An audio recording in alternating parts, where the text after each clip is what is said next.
Good afternoon, everyone. Good afternoon. I said, good afternoon, everyone. I know we just ate and it was good food. Don't fall asleep on us just yet.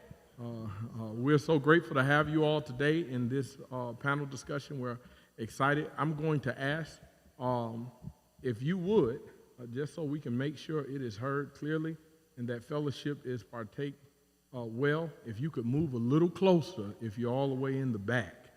If you're all the way in the back, just move a little bit closer. I must acknowledge today that I am in awe, and as a young preacher, I am also in a place of just bewilderment and amazement with the wisdom that I have sitting beside me today. I'm grateful and honored that I have been given the privilege and the opportunity to preside over this panel discussion. My name, for those that may not know, is Stephen Garrett. I am the proud pastor of Bethlehem Missionary Baptist Church, and I am joined today by none other than our very own president of the state convention, that of Dr. Melvin Owens. I'm also joined by the just amazing Dr. Julius Scruggs, who is President Emeritus. He has served as state and national president.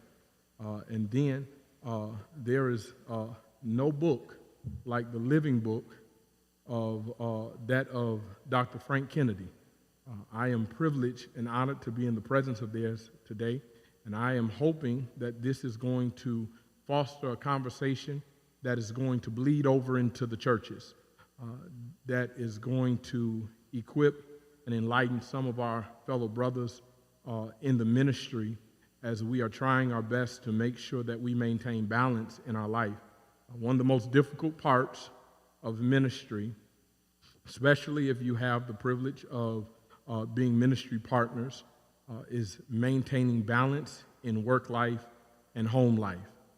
You have to deal with the headaches and the struggles of leading folk, and then you have to deal with the burden and the task of continually to grow your relationship.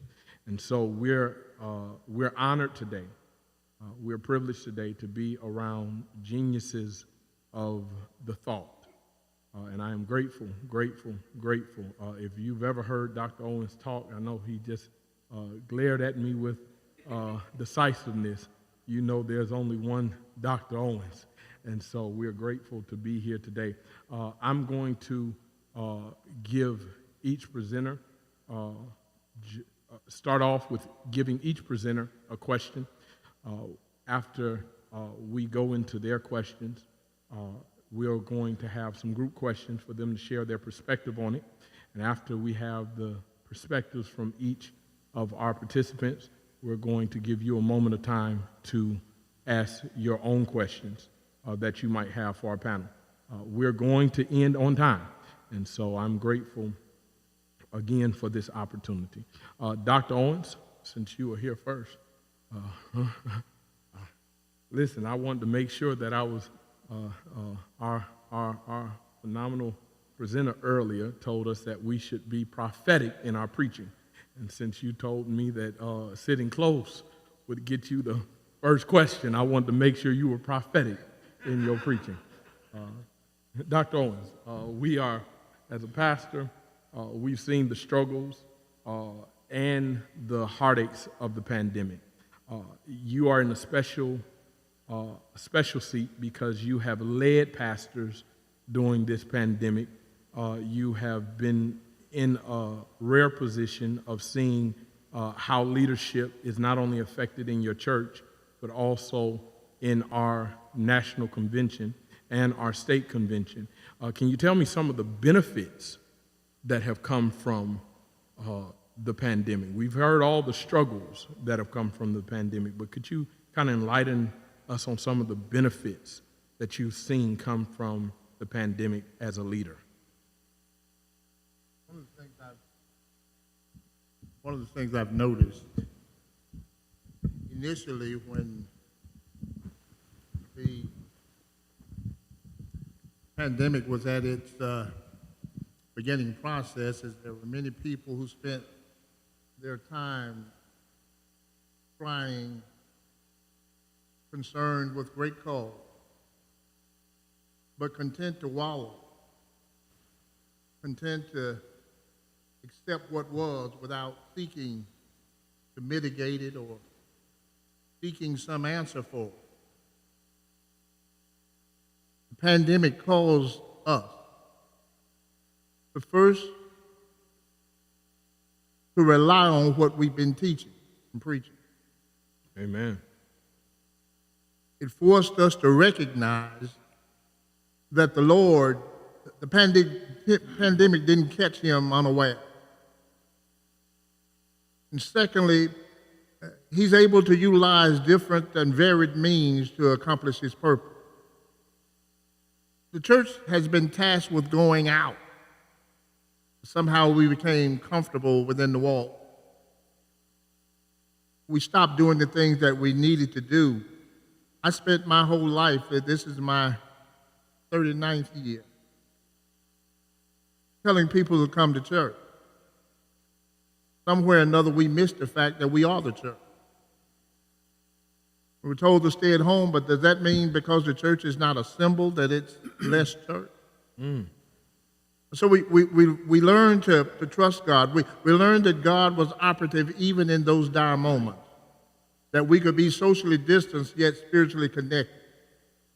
We learned that we are our brother's keeper, that we are responsible for one another, that just because we have a prosperous church, it ought not allow us to be satisfied with a sister church who is struggling. So we learned how we were forced in actuality to live out our profession. It brought us a sense of camaraderie, a sense of knowing that we were stronger together than separate. It brought us a sense of knowing that we did not have to compete with one another, that we were intricately tied together. And I'm old enough to remember the neighborhood where everybody planted gardens, but they didn't plant the same thing. And so they shared. Many of us had become the Lone Ranger. We'd gone in and we'd shut the door and excluded anybody and everybody. This pandemic taught us that we don't have enough of anything to act like we don't need anybody else. So at the state convention, when we looked at it in March, we're getting ready to do board meetings. There's a district state convention in May. There's a women's convention in June. What do you do? Everything's closed. But God never brings a storm without also an answer to the storm. Come on. And so the vehicle that we utilized enabled us to reach even greater than we had before. We did the virtual meeting, reached more people, great impact. But it also taught us that when you have the Lord there, it might not lessen the storm, but it'll strengthen you. Come on. We discovered some things about God that we we knew, but we had maybe put it in the back corners of our mind. And Mark 4, those disciples knew Jesus, but they had not seen that aspect of him. And so the storm brought out some things, and finally when the storm ceased, the question was, what manner of man is this? So I will not pontificate any further, but that's a long way of saying that we discovered that we needed the Lord. Amen. Amen. Thank you, Dr. Owens. Dr. Kennedy, question for you. One of the difficult things about pastoring is sharing the load. One of the things that I admire myself personally about you is that you have went and joined with the ministry and taken on the executive pastor position. And you all know how to carry a load together. But how do you teach your members to help the pastor to share the load of leadership? Great question. I think the embodiment of servitude has to be an authentic presence in the church. To say that is to say this, that you made reference to my quote-unquote assignment. The best God can do for us is assigned. It is in that assignment that I owe God my ambition. Hence, I am most ambitious where God assigns me. Assignment does not make you less or lesser. Assignment is for the greater good of the kingdom, which makes for expansive and extensive privilege. And so all of my pastoral life, my ministerial life, I've had the privilege of partnering with some phenomenal people. Of course, right here today, Dr. Gardner, we were partners for a while. I'm honored. He's son, and of course, to say I'm his spiritual father is an honor. But Pastor Robertson is here. We served together. I was his pastor. Reverend Winston is here. Courtney is here. I've always sought to create a culture for servitude. Here's what I understand, that you can strategize as a leader. Hence, if the culture is not conducive, culture, Peter Drucker says, eats strategy. Oh, come on. You have to make sure that you cultivate the culture that is conducive for servitude in partnership.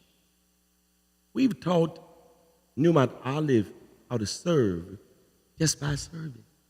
Has not been that deep. I've taught them how to honor their leader, the senior pastor, through my honor. It's that simple. And what you discover is there is a real conceptual reality. Humility still works. And it does not make you dwarfed to the very person that you serve under. That's it. Amen. Amen. Thank God for that. Create a culture of servitude. Create a culture of servitude. Dr. Scruggs, having maintained the role of leadership on the highest level within our convention, and then now you're enjoying some of the privileges of retirement. One of the questions that I have for you is, you've been in many roles of leadership, and what are some of the practices that you had to develop for personal care? Because I believe there has to be some personal care to create longevity and not experience burnout.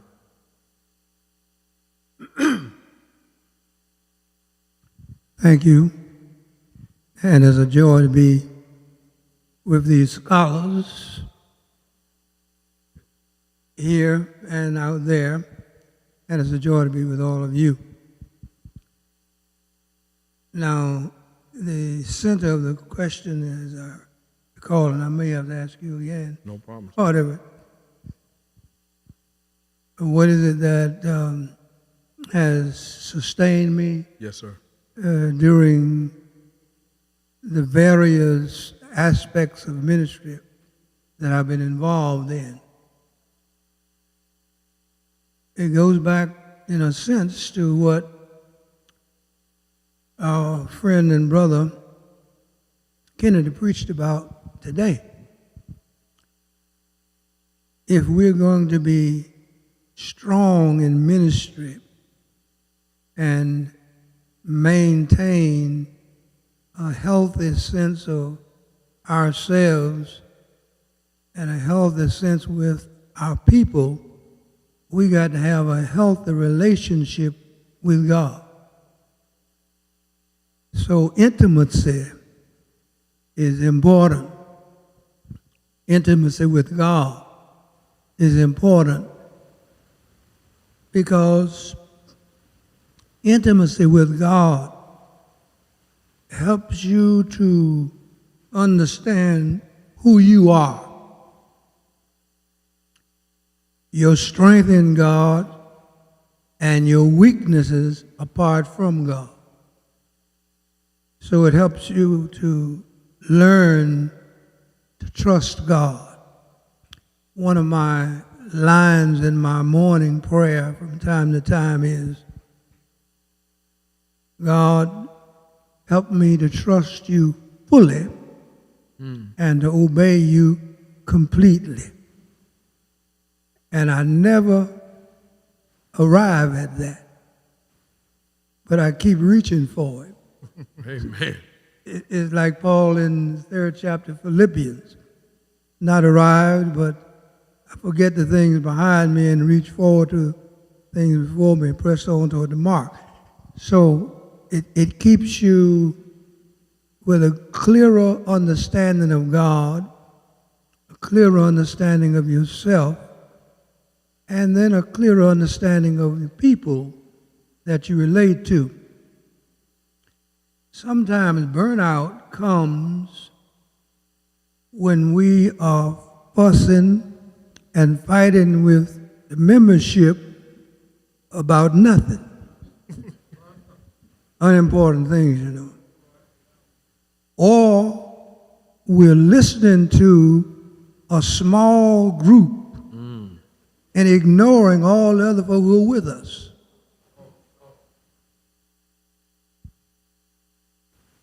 An elder preacher said to me some years ago, pastored not far from here over in Decatur, Alabama. I was about 18 or 19 then because I just started pastoring. He said to me, young man, and he said it just like I'm getting ready to put it, young man, don't ever allow one or two Negroes to get you upset when you've got hundreds out there backing you, praying for you, for you. I never forgot that. He was so right. Because you can get one disgruntled deacon who wants to stir up trouble in the church, and you start focusing on him, and you will lose the rest of the church because you are focusing on him. Give you another illustration. When I was pastoring in East Chicago, there was a man in that church who I thought was a very devout Christian. I'd be preaching and he'd, amen. And his amens were coming after I had said something right, theologically right, biblically right. But then, about 2 years after I had been there, a situation came up in the church that he turned on me. And he got up one Sunday and said, the devil is in the pulpit. And I was preaching. And I faintly heard what he said. And I said something, and he said it again. I said, sir, if you don't sit down, I'm going to go and call the East Chicago police and have them to come and get you and take you out of this worship because you're disturbing God's worship. And at that moment, I thought I was right. But I came to understand I was speaking to one man who didn't need to be spoken to at that point. Because here's what happened. After I addressed him, the rest of the sermon was not much that Sunday. Nobody else heard much of what I said. And several of the people who liked me came to me and said, Pastor, you've got a doctorate degree and you let a fool make you act a fool. And I didn't like that. I didn't like that because I had not learned what Howard Thurman said. And Howard Thurman said that humility cannot be humiliated.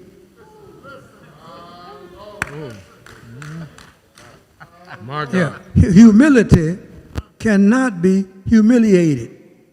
And I was humiliated because they didn't understand what I was trying to say to that man about the importance of worship. But I said it in the wrong way. I took the wrong moment. I should have let that man alone. Let him take his seat or whatever he wanted, just go right on with my sermon. But I focused on him, which became a mistake. And I tell you what I told some of the deacons. I said, that's where you all want to take it.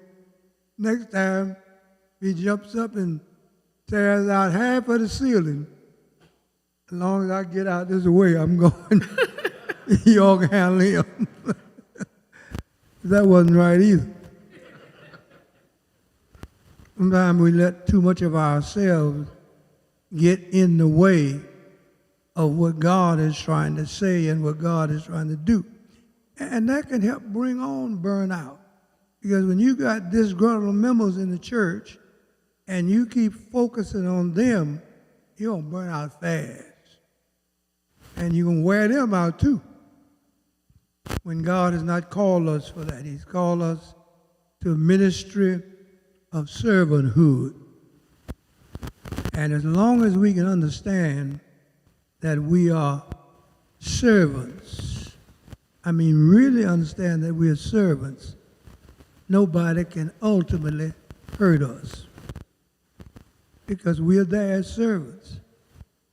And servants often get hurt. Mm-hmm. Amen. Thank you.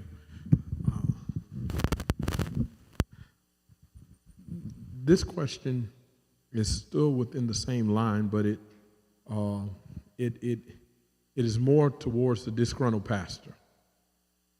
As we're talking about being recharged, reconnecting, and refreshed. There's a book called The Dangerous Calling by Paul David Tripp. He tells a story of a pastor that is late for a meeting. He walks into the meeting, and everyone's wondering what has happened. And he tells them, I'm done. After he tells them, I'm done, they're saying, Pastor, done with the meeting. We've not started it. He said, no, I'm done. I think I might be done with my marriage. And I'm done pastoring. And he gets up and he walks out. And in the book, he talks about the pastor or the shepherd needing shepherding. Which you talk, any participant can take this question. What are some safeguards pastors can put in place that when we are at the point where we're ready to give up, we're ready to throw in the towel, we can find a way out before it gets to the place we're ready to jump ship?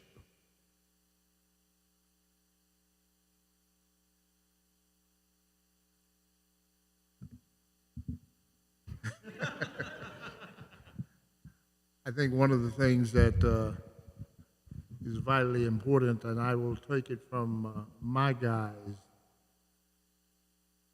every pastor needs a pastor.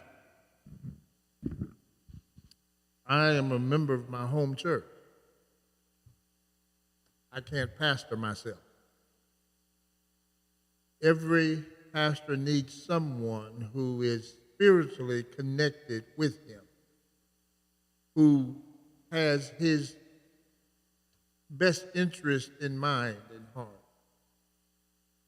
and has the liberty to speak truth.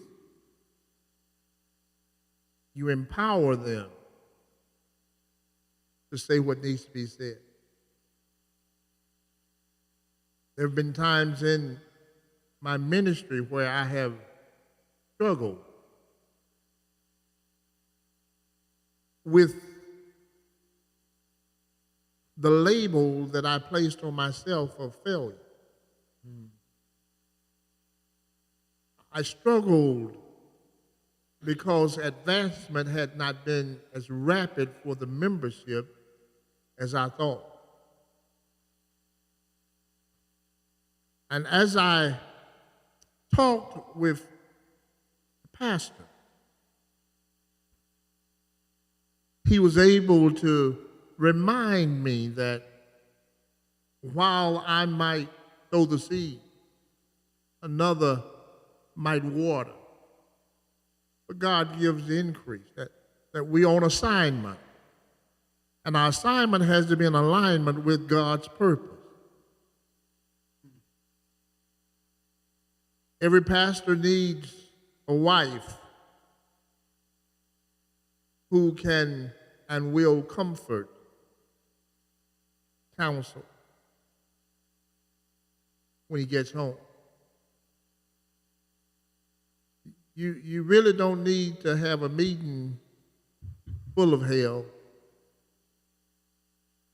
and go home to hell. You need, at that moment, now, maybe the hell can be deferred.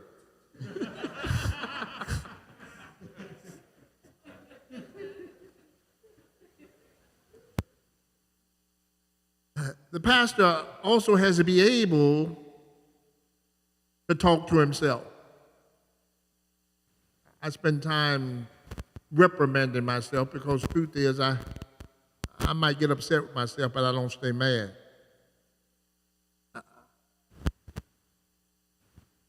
When I deal with the things that trouble me, I have learned also to go to my Maker. You need some place. You need some time where you become more immersed in your devotional time, your personal devotion, not trying to prepare a sermon. Time where it's just that man and his Maker. And maybe like Job, you sometimes lay your case before him. Times maybe you act as Elijah and say, I've had enough. But you allow